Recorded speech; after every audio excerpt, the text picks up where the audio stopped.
buenas tardes, bienvenidos todos. Para hacer un recuento un poco de lo que se estuvo conversando la semana pasada, eh, hablamos sobre la importancia del autoconocimiento, tanto para los estudiantes como para los entrenadores, para comprender cuáles son esas fortalezas, esas debilidades y los estilos de aprendizaje que debemos manejar o que debemos entender acerca de nuestros estudiantes. La relevancia de conocer también las diferentes generaciones, cuáles eran sus características, para podernos adaptar en cuanto a lo que son los métodos de enseñanza. La influencia del ajedrez en el desarrollo cognitivo y emocional y cómo fomentar habilidades, también como la concentración, la memoria, la toma de decisiones, la necesidad de gestionar adecuadamente las emociones asociadas a la derrota para que sea una experiencia de aprendizaje como tal y los diferentes tipos de motivación y cómo mantenerla, reconociendo que cada estudiante tiene su propia impronta, ¿no? Que somos seres humanos únicos. Voy a quitar esto de aquí. Bueno, el día de hoy vamos a conversar entonces acerca del cerebro, pero la cosa es que yo no coloqué aquí, tengo que pedirle auxilio a Nicolás. Déjenme ver si puedo subirlo. Está ahí. Vamos a hablar acerca del cerebro, compartir. Déjenme ver si aprendí. Un poquito de paciencia. Ahí está, ¿no? No sé si la están viendo, pero no me ven a mí. ¿O si me ven? No. No la están viendo, ¿eh? Ya.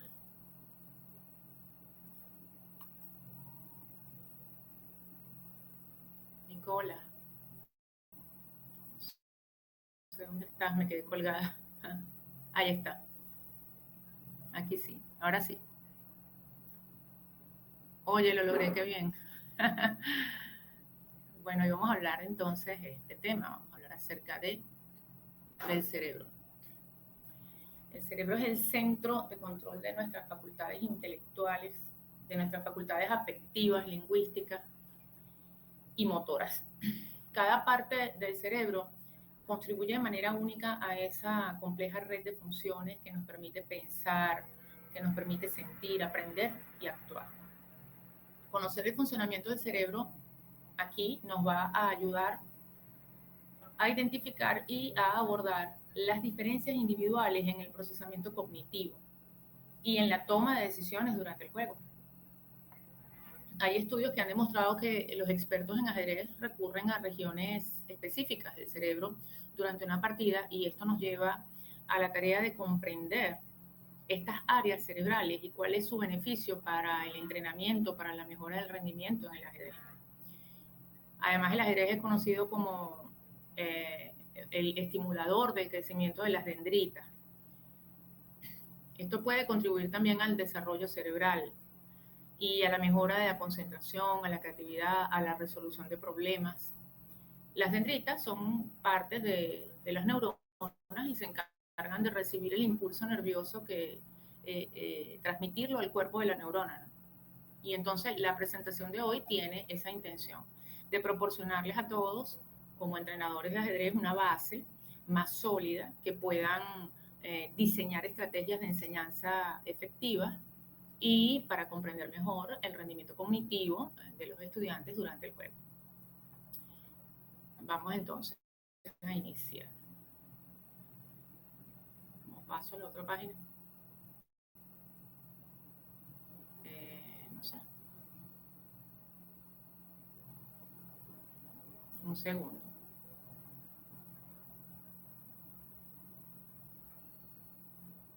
¿Será que si la muevo aquí se mueve?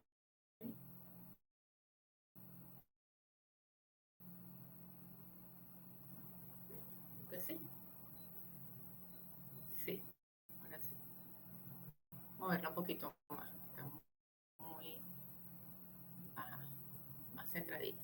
Un poquito más centrada. Bueno, vamos a empezar a leer aquí qué es el cerebro. Es el órgano central del sistema nervioso localizado en la cabeza y protegido por el cráneo. Nuestro cerebro tiene la misma estructura general y tiene también la misma anatomía que tiene el cerebro o que puede tener el cerebro de otros mamíferos, pero con un córtex cerebral más desarrollado. Los mamíferos más grandes, como en el caso de las ballenas, los elefantes, tienen cerebros más grandes, pero cuando se miden usando el coeficiente de encefalización, que compensa lo que es el tamaño del cuerpo con el coeficiente del cerebro humano, es casi el doble de grande el cerebro humano que el de un delfín e incluso que el de un chimpancé. En términos generales, cuanto más grande es un organismo, mayor es el peso del encéfalo, lo cual resulta necesario para lo que son las tareas básicas de supervivencia, como la respiración, la termorregulación, los sentidos, digamos las habilidades motoras, entre otras, ¿no? El tamaño del encéfalo está en relación con el tamaño del cuerpo. Y el peso del encéfalo, un peso de un encéfalo que esté por encima del peso esperado, de acuerdo con el tamaño, con la edad, entre otras cosas, esto nos puede indicar que esa masa extra que tiene allí el encéfalo está disponible para tareas cognitivas más complejas, que podríamos estar ante genios. Entonces, este proceso se denomina así, encefalización, y es fundamental en la evolución del desarrollo y de las capacidades cognitivas. El córtex visual, que es la parte del córtex cerebral dedicada a la visión, que es la parte de atrás, también es más amplio en nosotros, los seres humanos, que en los demás mamíferos. Entonces, vamos a pasar aquí. La principal función del cerebro, ¿cuál es? ¿Cuál creen ustedes que es la principal función del cerebro?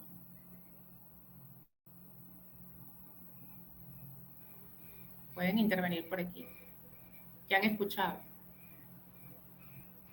¿Qué es lo primero que nos tiene que garantizar a nosotros el cerebro?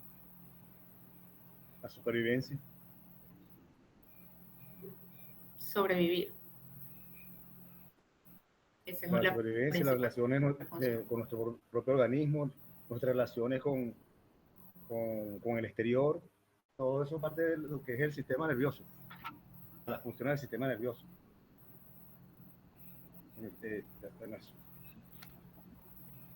Es así. Gracias, Gerardo. Bueno, definitivamente la principal función del cerebro es mantenernos con vida.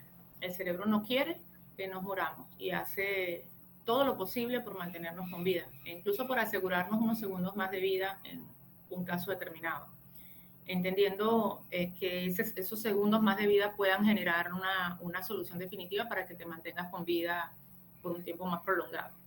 O sea, que pueda llegar a una salvación en esos segundos de más. Pero él entonces se encarga de detener todas las funciones del organismo para que garantizarte que no esté trabajando de más tu cuerpo y garantizarse ese tiempo de vida. Entonces, dicho esto, la principal función del cerebro es mantenerte con vida, mantener vivo el organismo.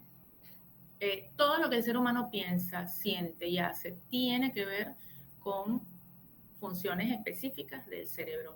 Gran parte de las funciones fisiológicas de nuestro cerebro involucran un proceso que consiste en recibir información del resto del cuerpo, el cerebro la interpreta y luego guía la respuesta del cuerpo en base a esa información que recibe. Entonces, mantener vivo el organismo, recibir la información del cuerpo e intervenir en las funciones vitales, ya habíamos hablado de respirar, de termorregulación, permitirnos interaccionar con el medio, porque justamente gracias a él es que nosotros podemos hablar, podemos conversar, podemos mantener esta relación que tenemos con nuestro medio que nos rodea. Ajá. En cuanto a los tipos de estímulos que el cerebro interpreta, se incluyen los sonidos, la luz, los olores, el dolor es un estímulo que interpreta el cerebro. Y en cuanto a las funciones vitales, que en las que interviene, que dice que interviene aquí en funciones vitales, tenemos la respiración, la liberación de hormonas, no lo había comentado. En el mantenimiento de nuestros niveles de presión arterial también interviene allí el cerebro. Ahora, vamos a ver cómo está conformado. Ya, pasando cómo está conformado.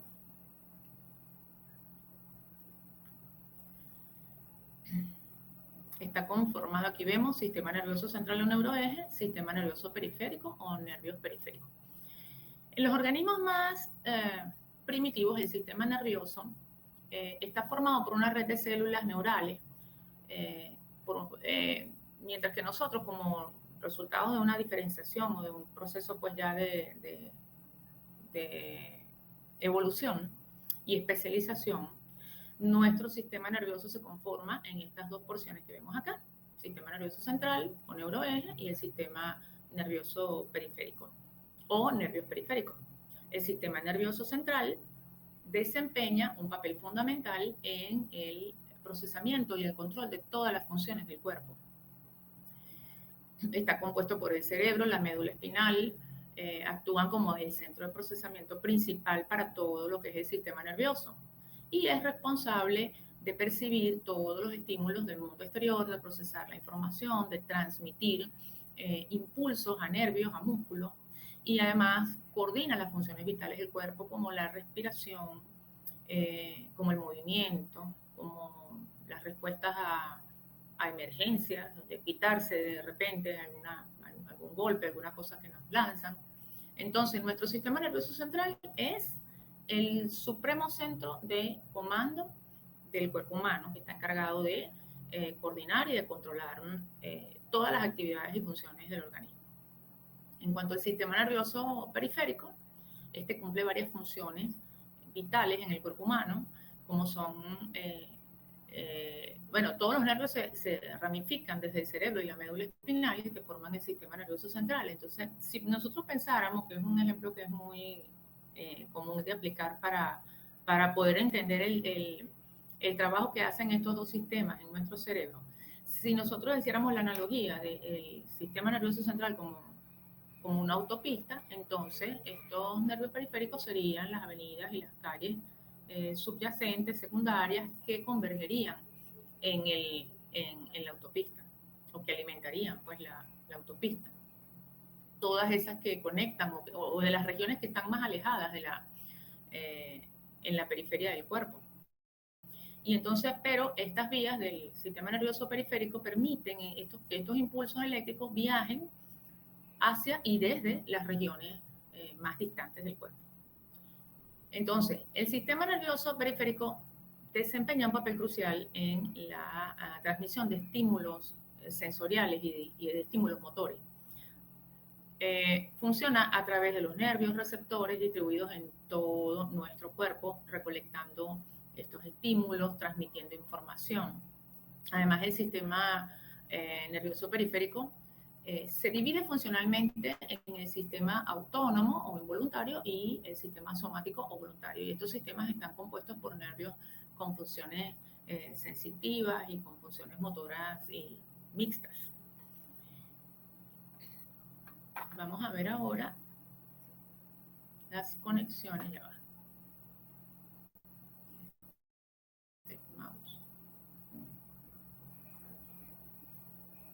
Vamos a ver las conexiones de nuestro cerebro. Aquí va.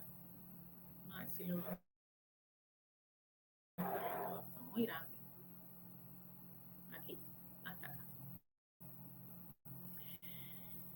Durante el desarrollo temprano del cerebro, se registran hasta 1 millón de nuevas conexiones entre nervios y se forman y se refuerzan, y esto permite que el niño pueda entender todo ese mundo de informaciones que va a comenzar a vivir, porque es mucha información que se procesa en corto tiempo, en los primeros años de vida. Entonces, para que él entienda el mundo y con habilidades nuevas, ocurren todas estas interconexiones. Nuestro cerebro trabaja de manera similar a un circuito eléctrico. Cada vez que aprendemos algo nuevo, se forman nuevas conexiones entre las neuronas de ese circuito. Y eso nuevo que aprendemos, cuando se forman esas conexiones y ese aprendizaje queda en nosotros como debería de quedar, genera una huella, genera una impronta.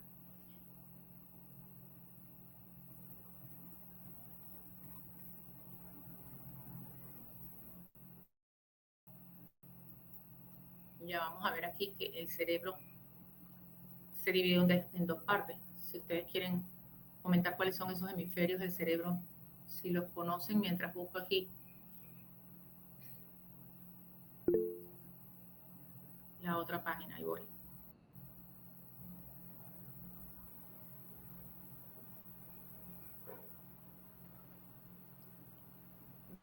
Bueno, ya no se vale porque ya la están viendo. Pero tengo que bajarlo más porque no. Ajá, ahí. Allí. Bueno, el cerebro se divide en dos hemisferios. Tenemos aquí el hemisferio izquierdo y el hemisferio derecho.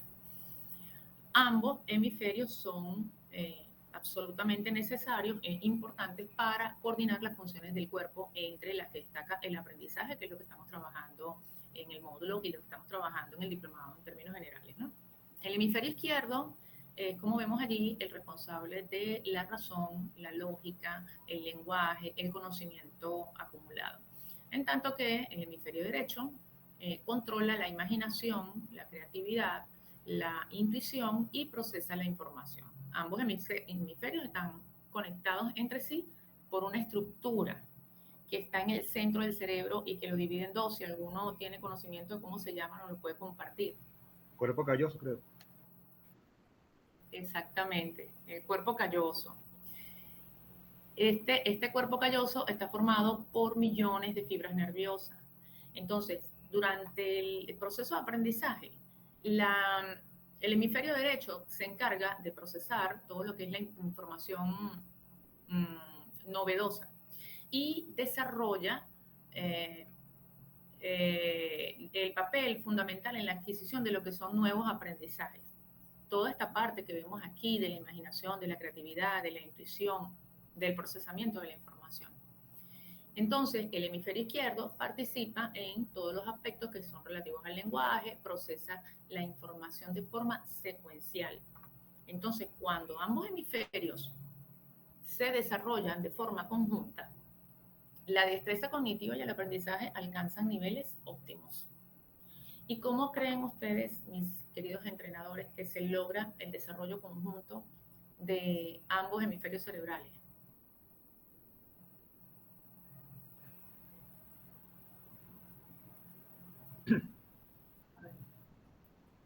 Gerardo, cuéntame, ¿cómo crees?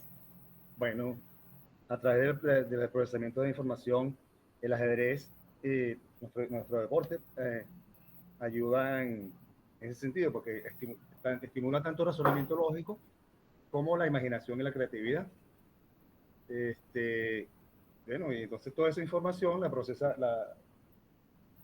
el cerebro aleatoriamente, creo yo, y contribuye el desarrollo de ambos hemisferios, pues. Tanto el hemisferio lógico como el hemisferio creativo, el izquierdo como el derecho. Exactamente. Es así como nos indica Gerardo.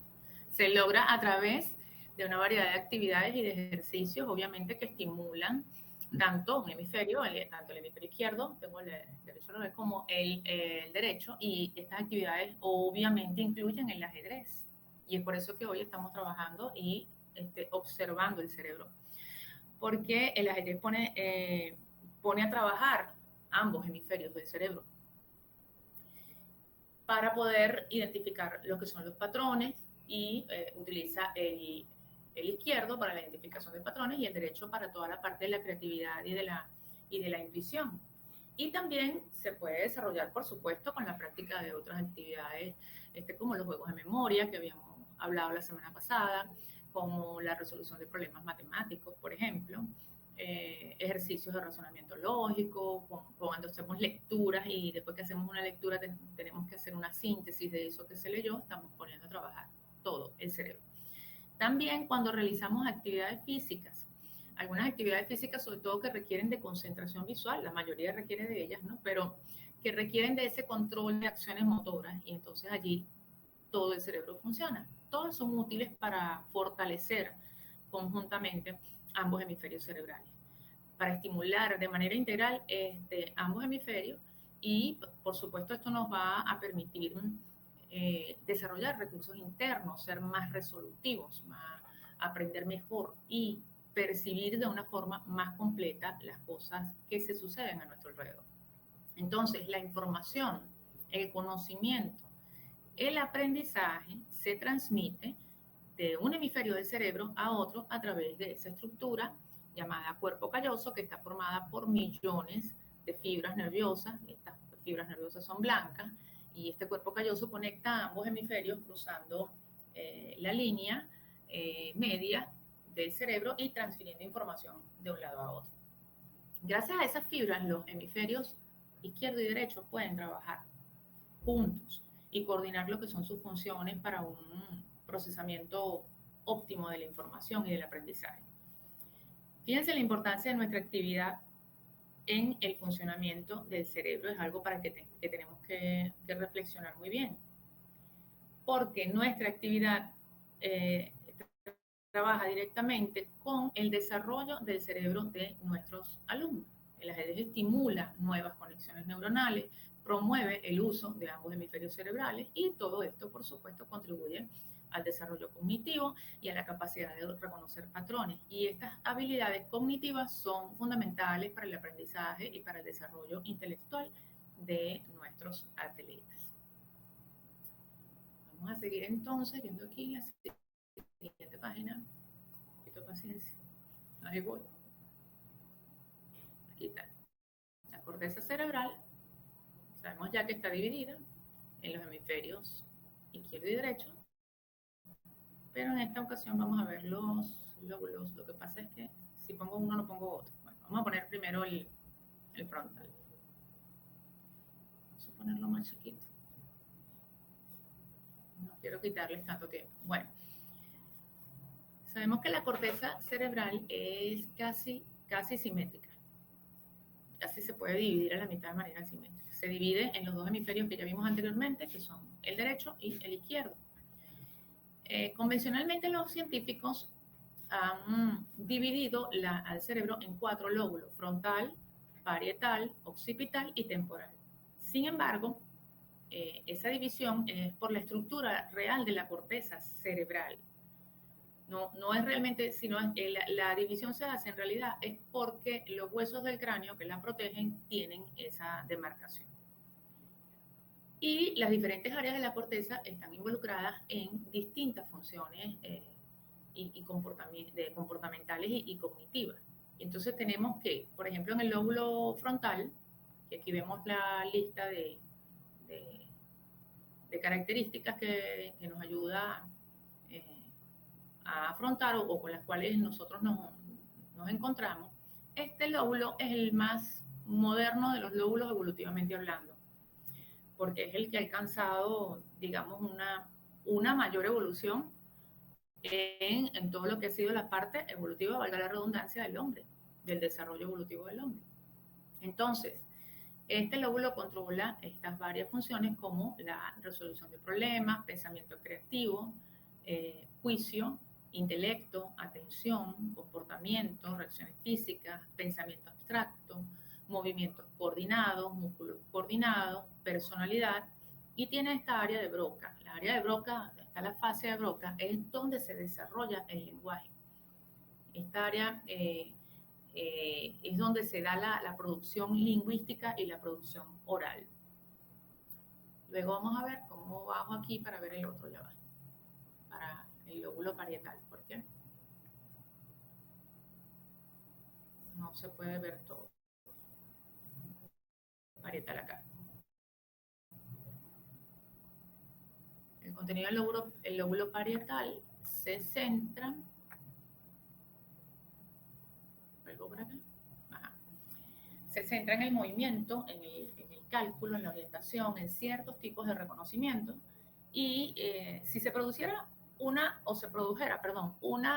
lesión en esta zona, se podrían tener impedimentos para hacer tareas sencillas y tareas cotidianas. En el lóbulo parietal vemos que se ubican el córtex motor, que es el que permite que el cerebro controle el movimiento del cuerpo, y se localiza en la parte media superior. Y el córtex sensorial, que se localiza en la parte frontal del lóbulo parietal, y recibe información desde la médula espinal sobre la posición de varias partes del cuerpo, así como cómo se mueven estas partes en el cuerpo. Esta región también se puede usar para transmitir información del sentido del tacto, incluyendo allí en el lóbulo parietal lo que es el dolor, la presión, y la cual pues afecta a diferentes porciones del cuerpo. Luego tenemos aquí la región occipital, ya hemos hablado un poquito de ella, que la región occipital controla la visión y ella se encuentra en la parte posterior de la cabeza. Y bueno, si uno sufriera algún accidente en esta zona, una lesión allí puede provocar una pérdida de la visión o que no se pueda leer, no se pueda, que haya dificultades para leer. Y ahora vamos a voltearlo para acá para ver el temporal. Ok. Este lóbulo temporal controla, como vemos, la memoria visual y auditiva, la comprensión del habla y de la escucha, comportamiento y lenguaje. Y aquí también tenemos un área, que es el área de Wernicke, que es una porción del lóbulo temporal que se encuentra alrededor del córtex auditivo y que elabora y entiende todo lo que está relacionado con el habla. Así es que entre el área de Broca y el área de Wernicke se trabaja todo lo que tiene que ver con la comunicación.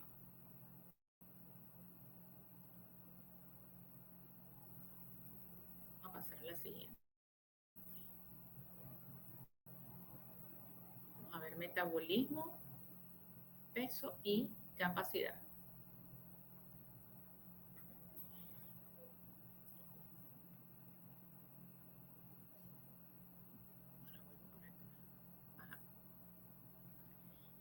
Bueno, en general, se cree que el cerebro de los hombres es ligeramente más pesado que el de las mujeres y que el peso del cerebro va disminuyendo con la edad.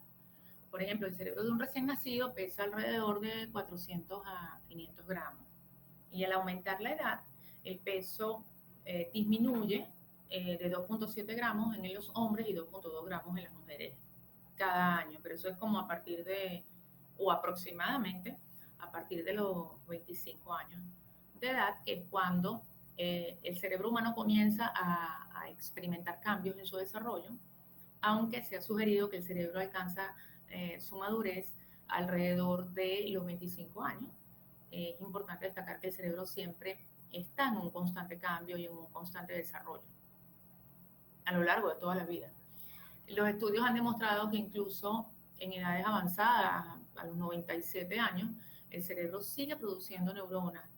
Y sin embargo, a medida que envejecemos, el cerebro tiende a experimentar una disminución en su peso y en su volumen. De hecho, una de las bondades de la práctica del ajedrez está pues en que se puedan regenerar las conexiones neuronales a lo largo de toda la vida del practicante del ajedrez, que tenga la edad que tenga, pues pueda mantenerse regenerando sus conexiones neuronales.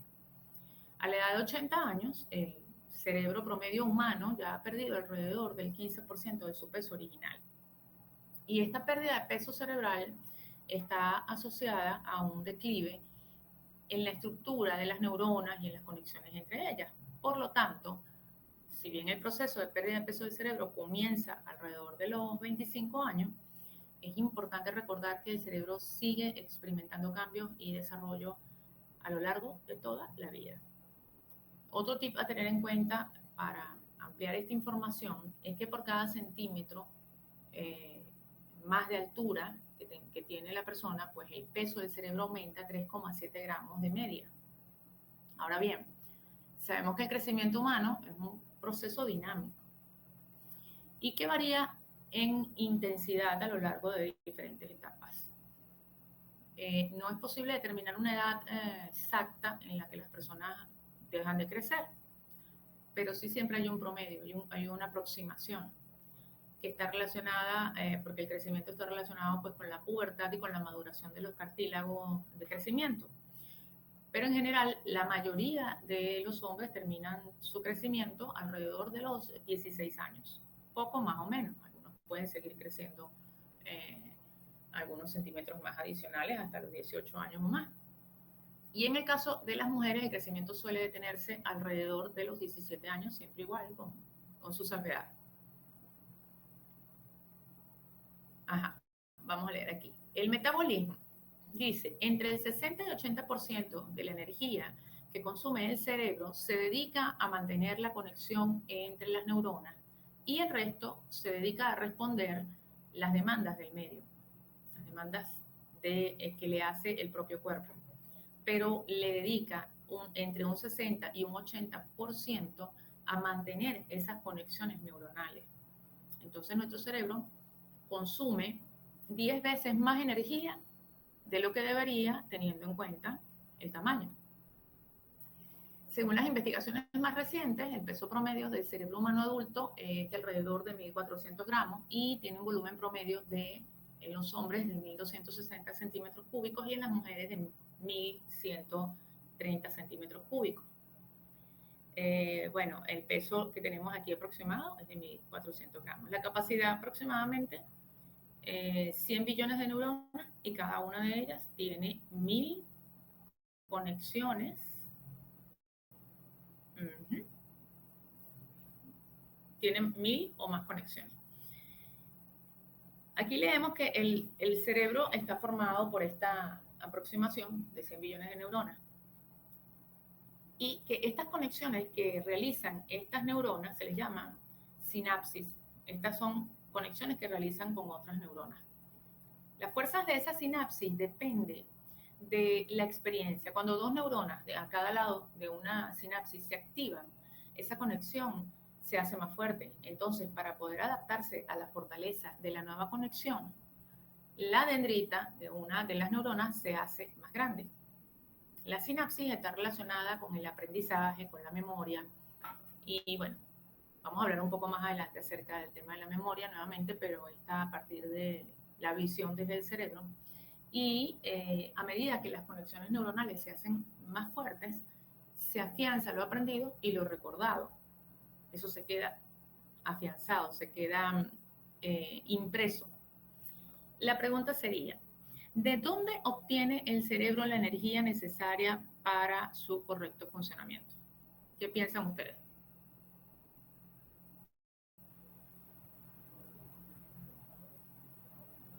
¿De dónde creen que tiene la energía para funcionar? La glucosa, me imagino.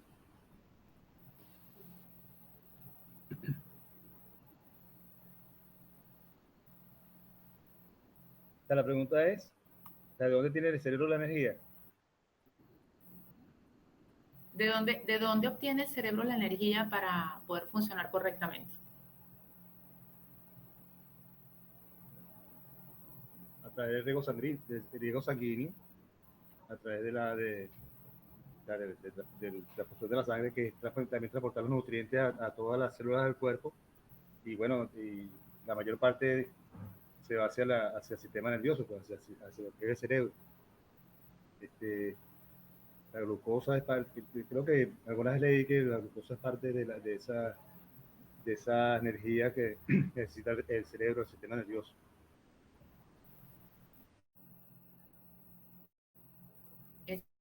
Exactamente. Es allí de donde se obtiene la energía. Vamos a colocarnos acá un momentito. Alimentos ricos en glucosa, aquí está la lista de los alimentos, pero el cerebro humano obtiene la energía necesaria para su funcionamiento a través de la glucosa y la glucosa pues es definitivamente esencial tanto para el cerebro porque impulsa las reacciones químicas que permiten que las células cerebrales se comuniquen entre sí. El cuerpo obtiene la glucosa de, obviamente, los alimentos que consumen, que son ricos, y el torrente sanguíneo las transporta, se encarga de transportarlas al cerebro. Algunos alimentos ricos en glucosa incluyen pasas, miel, albaricoques secos, dátiles e higos secos, los cuales aportan una cantidad significativa de glucosa por cada 100 gramos. Además, los panes, cereales como el arroz, el trigo, la avena, el maíz, así como las frutas secas, frescas y secas, son fuentes de glucosa. La nuez tiene forma de cerebro. Dicen que las formas de los alimentos benefician a esa parte del cuerpo de la cual la forma se asemeja. Pero fíjense que a pesar de representar solo el 2% de nuestro peso corporal, nuestro cerebro es responsable de un 20% del consumo total de energía de nuestro cuerpo. Por lo tanto, es crucial que podamos llevar una dieta saludable que contenga alimentos ricos en glucosa para, bueno, proporcionar al cerebro el suministro constante de energía que está demandando y que necesita para poder funcionar de manera correcta. La capacidad del cerebro para utilizar la energía de manera eficaz y eficiente contribuye obviamente a la capacidad de aprendizaje y de la formación de la memoria y cuando vamos a tomar las decisiones y todas estas funciones cognitivas que tenga la persona y están directamente pues relacionadas con esta alimentación de esta máquina que es bien demandante, ¿no? Es muy importante tener en cuenta que el índice glucémico de los alimentos también es relevante porque los alimentos con un índice glucémico alto pueden elevar rápidamente los niveles de glucosa en la sangre, mientras los que tienen uno más bajo pueden ayudar a que se mantenga el nivel que es el apropiado o el adecuado o que aumente de una manera gradual, ¿no? Entonces es importante considerar tanto la presencia de glucosa como el índice glucémico al seleccionar los alimentos para mantener niveles equilibrados de glucosa en el cuerpo y para ello, por supuesto, es menester consultar con un especialista, en este caso con un nutricionista que nos guíe cuando estemos en la búsqueda de un aumento de energía para nuestros cerebros y en especial cuando se refiere al cerebro de nuestros alumnos o cuando estamos notando alguna deficiencia en cuanto a la concentración y creemos que la cosa puede ir por allí. Nosotros no debemos hacer este tipo de indicaciones en cuanto a la cantidad de glucosa requerida, ni nada de eso, ni ningún tipo de sugerencias de este tipo, pero ello no nos exime de tener un conocimiento general acerca de dónde puede estar el origen de algunas de las deficiencias nutricionales. Ahora sí vamos con la memoria. Vamos a buscarla por aquí. Con la memoria.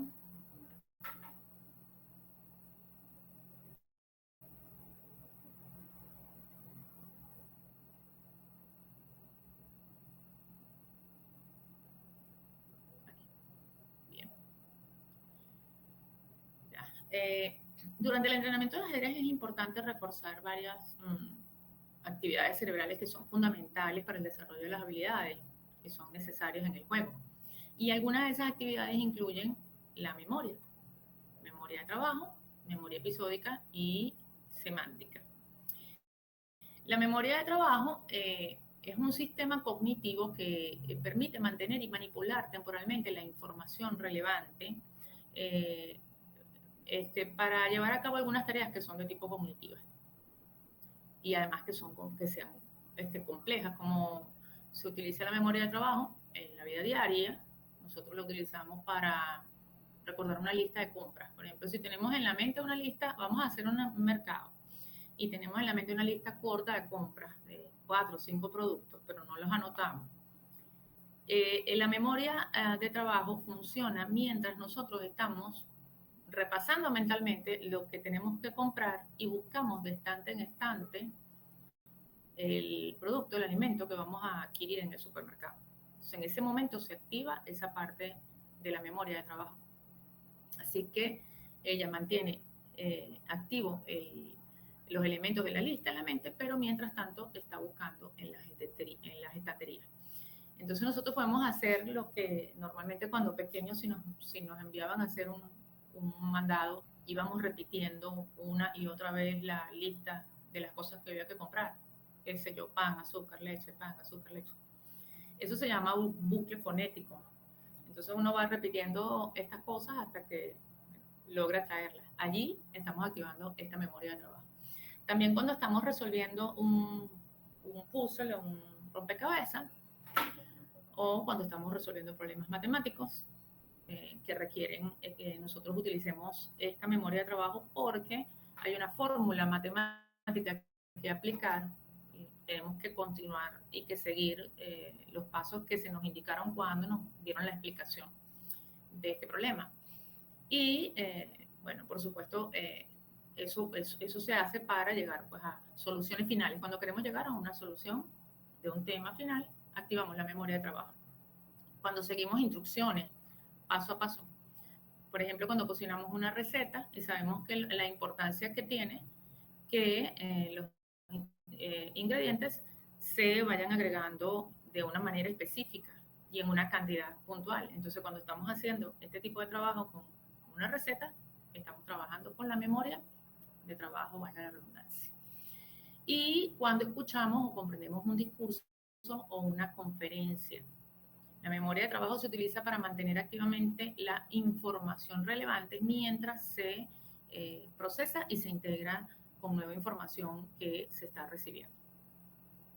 Entonces aquí nos dicen que la memoria de trabajo, en cuanto a ajedrez, tiene el valor de las posiciones de las piezas, planificar movimientos futuros, evaluar múltiples líneas de juego. Allí estamos trabajando con esta memoria, que es bien importante. Luego, durante el juego de ajedrez, los jugadores deben mantener activamente en su mente las posiciones de las piezas, planificar esos movimientos futuros que nos dicen aquí, evaluar múltiples líneas de juego para reforzar esta actividad.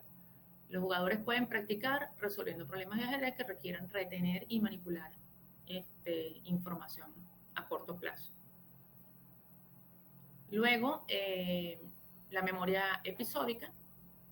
Esta se refiere a la capacidad de codificar, almacenar y recuperar de manera efectiva cierta información aprendida o detalles de un suceso que se vivió. Un ejemplo de memoria episódica es la capacidad de recordar esos acontecimientos personales, como lugares, como las emociones que vivimos en algún momento determinado por una situación vivida,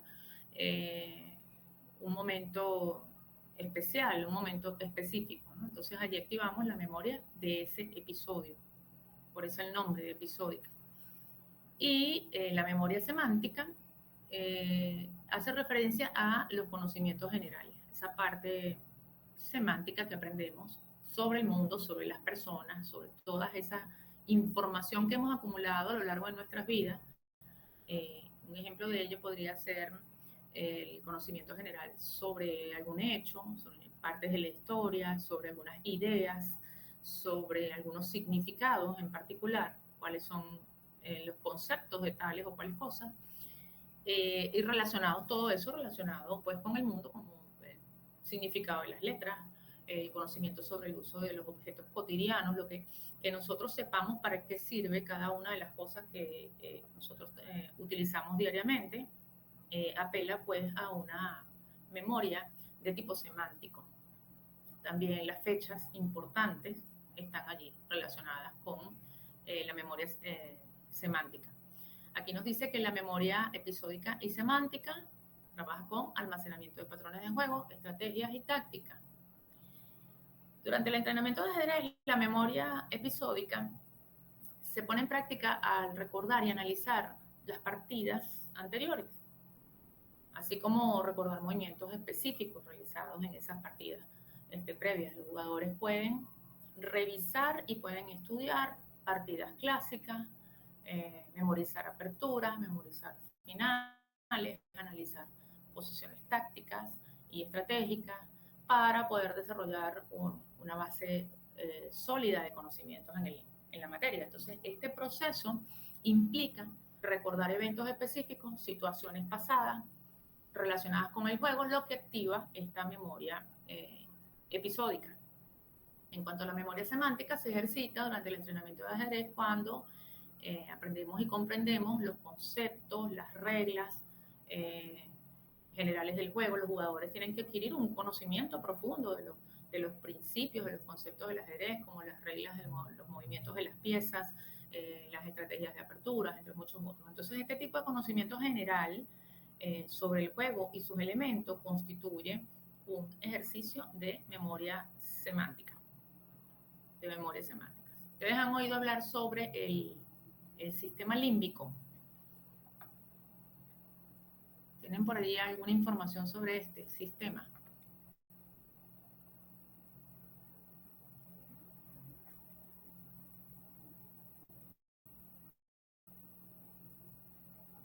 Estamos en el limbo. Ya vamos para allá. Vamos a hablar del sistema límbico.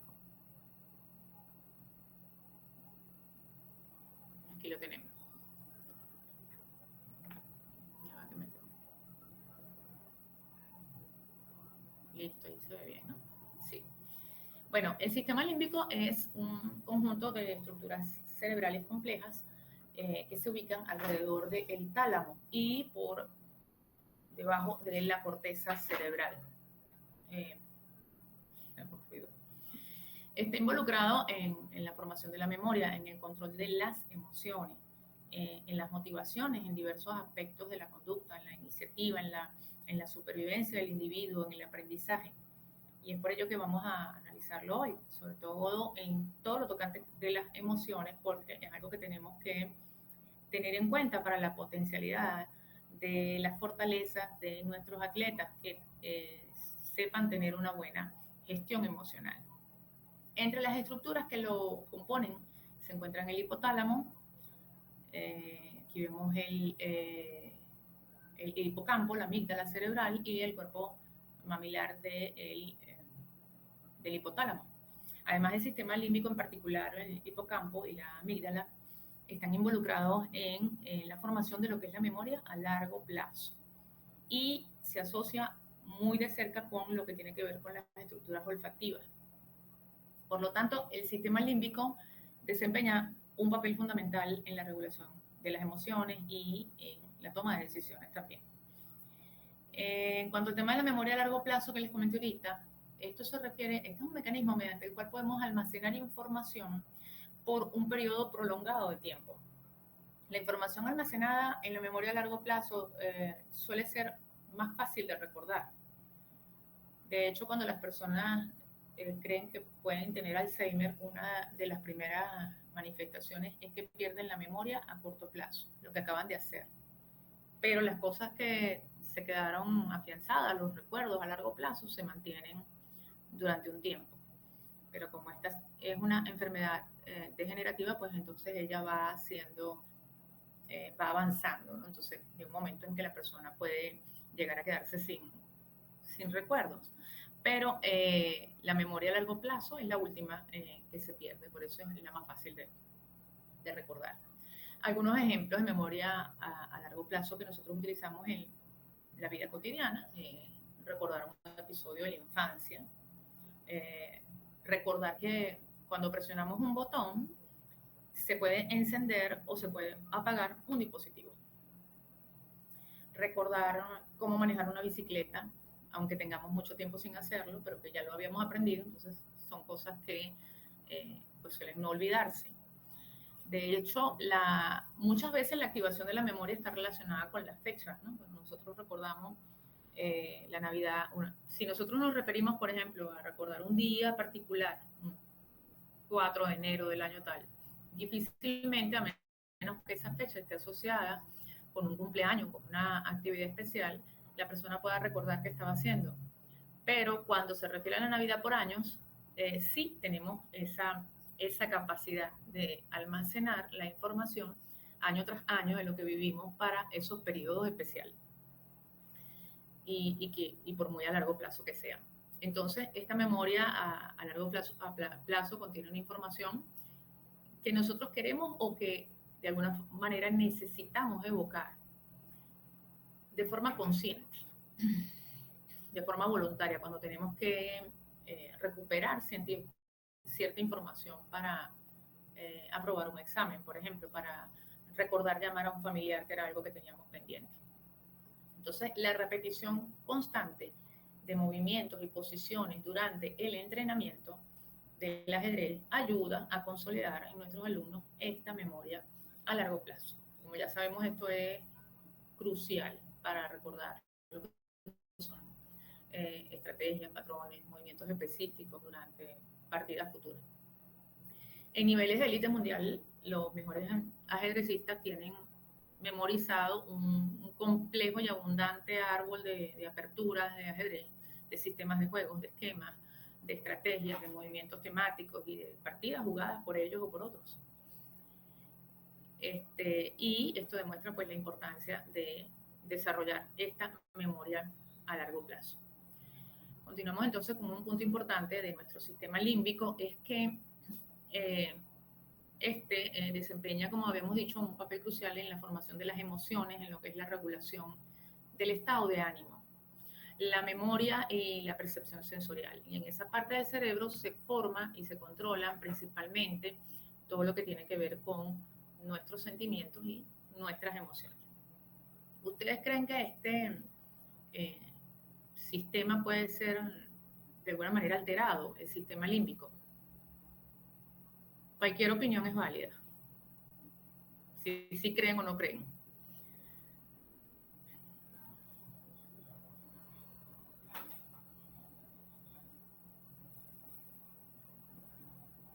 ¿Se puede alterar de alguna manera el sistema límbico? ¿Lo podemos ver alterado en algunas personas por alguna razón? ¿Cuáles podrían ser?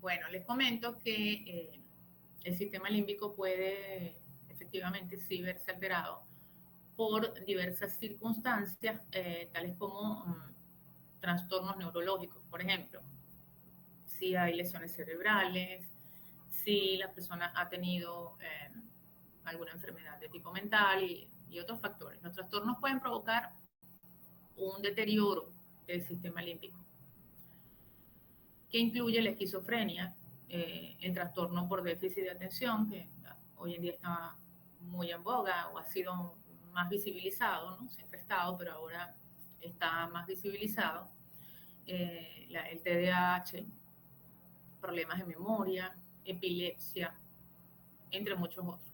Entonces, el sistema límbico definitivamente sí puede verse alterado y está relacionado con estos trastornos también como el autismo, como la ansiedad, como